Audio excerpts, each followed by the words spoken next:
Hi, welcome to Tiny Teacup Reads. Thank you for being here.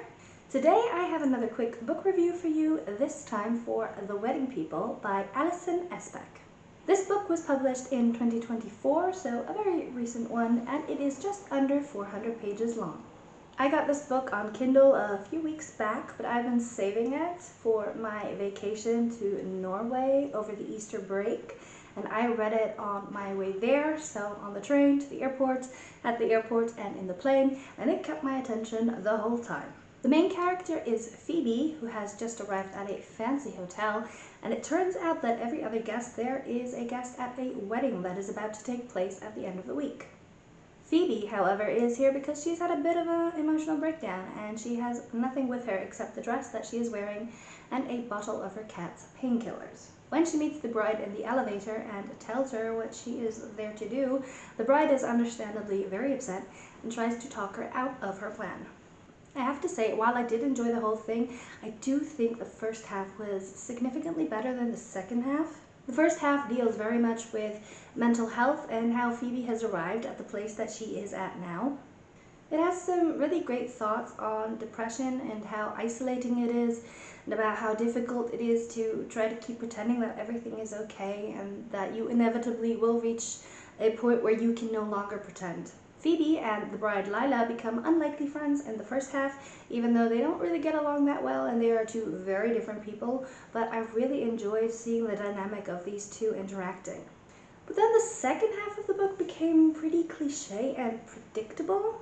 Mild spoilers, but after that first few chapters, Phoebe's depression and suicidal issues kind of just disappear. She just realizes that she wants to live after all, and that's kind of the end of that. She meets a man, and it becomes more about the blossoming relationship between those two than any issues that Phoebe has been having. And the book kind of silently implies that all you need to get out of the depression is just to go outside and go somewhere new and meet new people. Ignoring the fact that when you are in that state, it is incredibly hard to do that and to go outside. And I was really disappointed by that because I was expecting a book about a friendship between two women from very different backgrounds helping each other through a really rough time, and that's just not really what this book ended up being. After the first few interactions between those two, their relationship really just kind of fizzles out.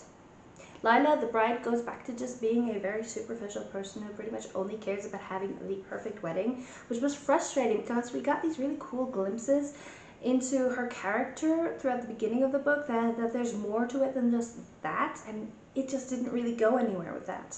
I wanted a book that was really honest about how difficult it is to pick your life back up when you hit rock bottom, and that didn't happen in this book. Phoebe just kind of decides she doesn't want her old life and she's going to try something new, and everything just pretty much falls into place without her having to work for it.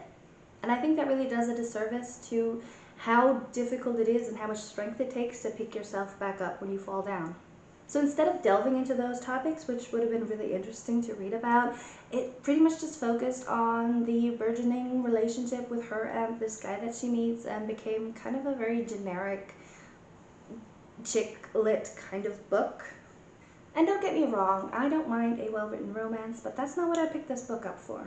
So I give this book 4 out of 5 stars. It was entertaining, it was well written and an easy read, and it did keep me occupied on my trip.